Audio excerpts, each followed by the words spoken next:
போகலாம். தனியுரிமை என்பது எண்ணுரிமை என்ற இந்திய அரசியலமைப்பு சட்டத்தின் கீழ்வரும் எது சரியானதுன்னு கேட்டிருக்காங்க. அது என்னதுன்னா, அரசியலமைப்பு சட்டத்தின் 3வது பிரிவு 12 முதல் 35 வரையுள்ள சரத்துகள்.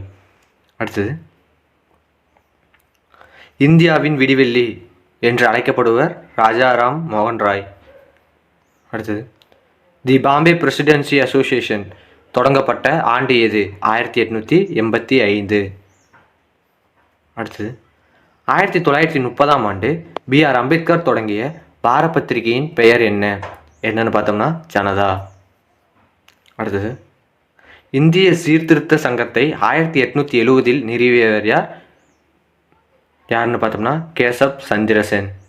யாருன்னு பார்த்தோம், இந்திய சீர்திருத்த சங்கத்தை நிறுவியவர் யாருன்னு கோரி கேட்கலாம், கேசப் சந்திரசேன். அடுத்தது, 1856ஆம் ஆண்டு விதவை மறுமண சட்டத்தை கொண்டு வந்தவர் யாருன்னு பார்த்தோம்னா லார்ட் டல்ஹௌசி பிரபு. அடுத்தது, கீழ்கண்டவற்றுள் எந்த கமிட்டி 1998ஆம் ஆண்டு ஏற்படுத்தப்பட்டது? எதுன்னு பார்த்தோம்னா இந்திரஜித் குப்தா கமிட்டி. இது ஒரு தேர்தல் சீர்திருத்த கமிட்டி, இதை ஞாபகம் வச்சுங்க. அடுத்தது,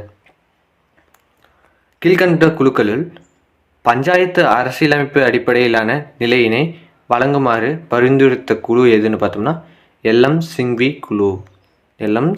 குழு. பஞ்சாயத்து அரசியலமைப்பு அடிப்படையிலான நிலையினை வழங்குமாறு. அடுத்து, இந்தியாவின் தலைமை மற்றும் தணிக்கை அதிகாரி தனது தணிக்கை அறிக்கையை சமர்ப்பிப்பது இந்திய ஜனாதிபதியிடம் தான் சமர்ப்பிப்பாங்க. இந்த இந்திய ஜனாதிபதி பாராளுமன்றத்தில் சமர்ப்பிச்சிருவார். அடுத்து, மாநிலங்களுக்கு இடையேயான குழு ஏற்படுத்தப்பட்ட ஆண்டு 1990. இதை ஞாபகம் வச்சுக்கோங்க.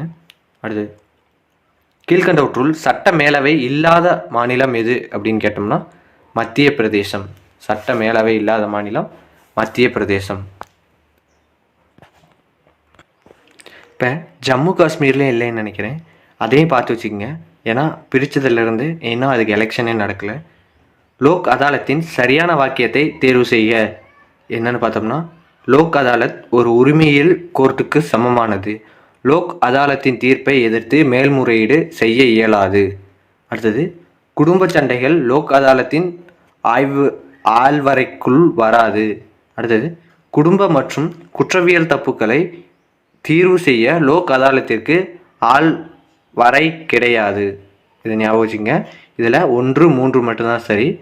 இதில் குடும்ப சண்டைகளை லோக் அதாலத் வரும் ஆள்வரைக்குள் வரும் அப்படிங்கிறது தான் சரியான விடை. அடுத்தது, உத்தரப்பிரதேசத்தில் உள்ள பேரளவு பாசன திட்டமான கங்கை கால்வாயை முதலில் பாசனத்திற்கு திறந்து விடப்பட்ட ஆண்டு 1854. அடுத்தது, இந்தியாவில் முதல் திட்டக்குழு யாருடைய தலைமையில் அமைக்கப்பட்டது? யாருன்னு பார்த்தோம்னா ஜவஹர்லால் நேரு. அடுத்தது, இந்தியாவில் நில சீர்திருத்த நடவடிக்கைகளின் ஒரு பகுதியாக முதலில் இடைத்தரகர்களை ஒழிப்பதற்கான நடவடிக்கை எடுக்கப்பட்ட ஆண்டு 1948. ஞாபகம் வச்சுங்க. நில சீர்திருத்த நடவடிக்கைகளின் ஒரு பகுதியாக முதலில் இடைத்தரகர்களை ஒழிப்பதற்கான நடவடிக்கை எடுக்கப்பட்ட ஆண்டு 1948. அடுத்தது, முதலில் எந்த முன்னாள் பிரதம மந்திரி பின்னாளில் லோக்சபாவின் எதிர்க்கட்சி தலைவராகவும் செயல்பட்டார்? யாருன்னு பார்த்தோம்னா ராஜீவ் காந்தி. அடுத்தது, கீழ்கண்டவர்களில் எவர் இந்திய நிதி ஆணையத்தின் தலைவராக இருந்தது இல்லைன்னு கேட்டிருக்காங்க. யாருன்னு பார்த்தோம்னா பிரணாப் முகர்ஜி. இவங்க பார்த்துங்க, நிதி ஆணையத்தின் தலைவர் யாருன்னு மகாவீர் தியாகி, பிரம்மானந்த ரெட்டி, சி ரங்கராஜன். இந்த நிதிக்குழுவை படிச்சிங்கன்னா இது ஈஸியாக தெரிஞ்சிடும். அடுத்தது, கீழ்கண்டவற்றுள் எது சரியான தொடர்பு உடையது அப்படின்னு பார்த்தோம்னா வார்தா அப்படிங்கிறது ஆதார கல்வி அப்படிங்கிறது தான் சரியான விடை. இதை பார்த்து வச்சுக்கோங்க. இதுக்கு சர்வ சிக்ஷா அபியான், அகிம்சை, ராஷ்ட்ரிய மத்திய சிக்ஷா அபியான் இதெல்லாம் பார்த்து வச்சுக்கோங்க. ஏன்னா இதுவும் இம்பார்ட்டன்ட் தான். அடுத்தது, ஆண் மற்றும் பெண்ணின் திருமண வயதினை நிர்ணயம் செய்யும் இந்திய திருமண சீர்திருத்த சட்டம் கொண்டு வரப்பட்ட ஆண்டு எப்போன்னு பார்த்தோம்னா 2001.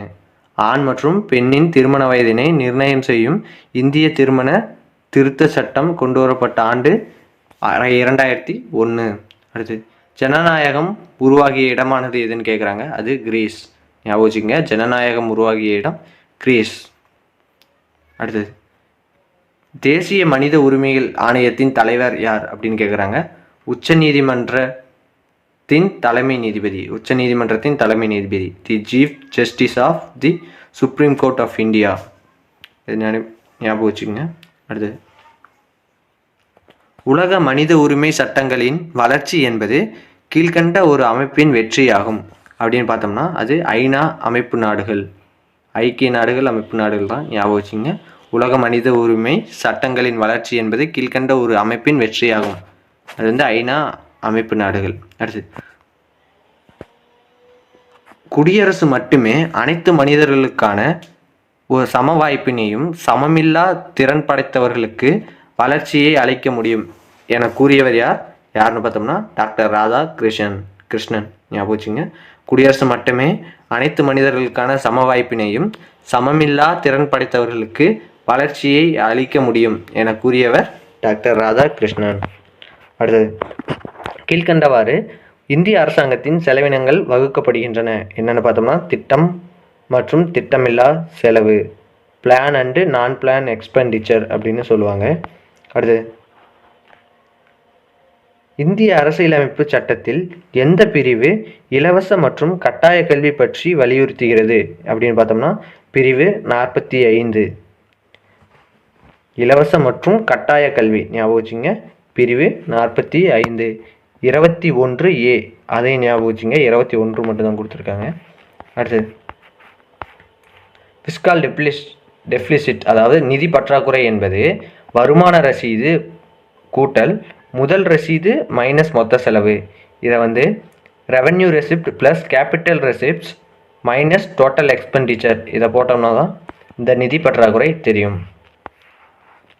Food corporation of India was set up அதாவது இந்திய உணவுக் கழகம் தொடங்கப்பட்ட ஆண்டு 1965. அடுத்தது கீழ்கண்டவற்றுள் எது அறிவுறுத்தல் கருவி என அழைக்கப்படுகிறது? அது எப்படின்னு பார்த்தோம்னா அரசின் வழிகாட்டு நெறிகள் அதாவது directive principle of state policy டிபிஎஸ்பின்னு சொல்லுவாங்க. அடுத்தது சிங்வி குழு பரிந்துரையின் முக்கிய கருவானது எதுன்னு பார்த்தோம்னா உள்ளாட்சி அரசாங்கங்கள் மீண்டும் உயிர் பெற வைப்பது. சிங்வி குழுவின் பரிந்துரையின் முக்கிய கருவானது உள்ளாட்சி அரசாங்கங்கள் மீண்டும் உயிர் பெற வைப்பது. அடுத்தது தேசிய பெண்கள் ஆணையம் நிறுவப்பட்ட ஆண்டு 1992. அடுத்து மத்திய கண்காணிப்பு ஆணையம் கீழ்கண்ட குழுவில் எதனுடன் தொடர்புடையது அப்படின்னு பார்த்தோம்னா கே சந்தானம் குழு அதாவது சிவிசி சென்ட்ரல் விஜிலன்ஸ் கமிஷனை தான் சொல்லியிருக்காங்க. இதை 2வது தடவை பார்க்குறோம். அடுத்து கண்டோன்மெண்ட் வாரியத்தின் தலைவர் யாரால் நியமனம் செய்யப்படுகிறது அப்படின்னு பார்த்தோம்னா ஜனாதிபதி அல்லது குடியரசுத் தலைவர். கண்டோன்மெண்ட் வாரியத்தின் தலைவர் யாரால் நியமனம் செய்யப்படுகிறதுன்னு பார்த்தோம்னா ஜனாதிபதி அல்லது குடியரசுத் தலைவர். The executive officer of cantonment board இது ஞாபகம் வச்சுங்க. அடுத்து உள்ளாட்சி அரசாங்கத்தில் எஸ்சி மற்றும் எஸ்டிகளுக்கு மக்கள் தொகையின் அடிப்படையில் ஒதுக்கீடு வேண்டும் என எந்த குழு பரிந்துரை செய்தது? எதுன்னு பார்த்தோம்னா அசோக் மேத்தா குழு. உள்ளாட்சி அரசாங்கத்தில் எஸ்சி மற்றும் எஸ்டிகளுக்கு மக்கள் தொகையின் அடிப்படையில் ஒதுக்கீடு வேண்டும் என எந்த குழு பரிந்துரை செய்ததுன்னு பார்த்தோம்னா அசோக் மேத்தா குழு. அடுத்து இந்திய தேசிய காங்கிரஸ் கலந்து கொண்ட வட்டமேசை மாநாடு எதுன்னு பார்த்தோம்னா அது 2வது வட்டமேசை மாநாடு. அடுத்து லாலா லஜபதி ராய் இறப்பிற்கு காரணமாக அமைந்தது லத்தியால் அடித்தல். இதுதான் ஞாபகம் வச்சுங்க. தமிழ்நாட்டில் ராஜாஜி உப்பு சத்தியாகிரகத்தை என்று தொடங்கினார் பார்த்தோம்னா 13 ஏப்ரல் 1930. இதுவே 14 ஏப்ரல் வந்து யாரோட பிறந்த நாள்னு சொல்லுங்கள். இதுவும் ஈஸியான கொஸ்டின் தான், எல்லாத்துக்கும் தெரிஞ்சது. ஏப்ரல் 14 ஞாபகம் வச்சுட்டு சொல்லுங்கள்.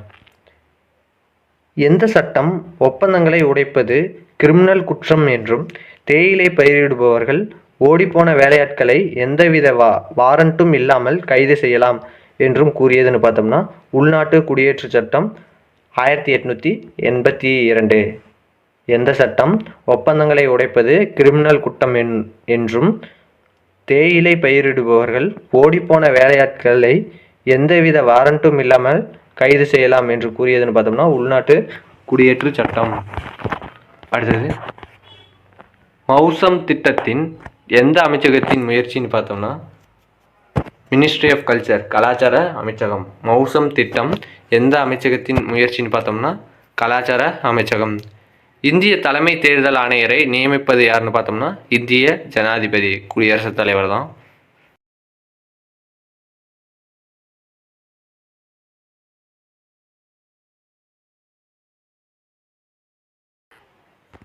அதில் பொறுத்துக்க கொடுத்துருக்காங்க.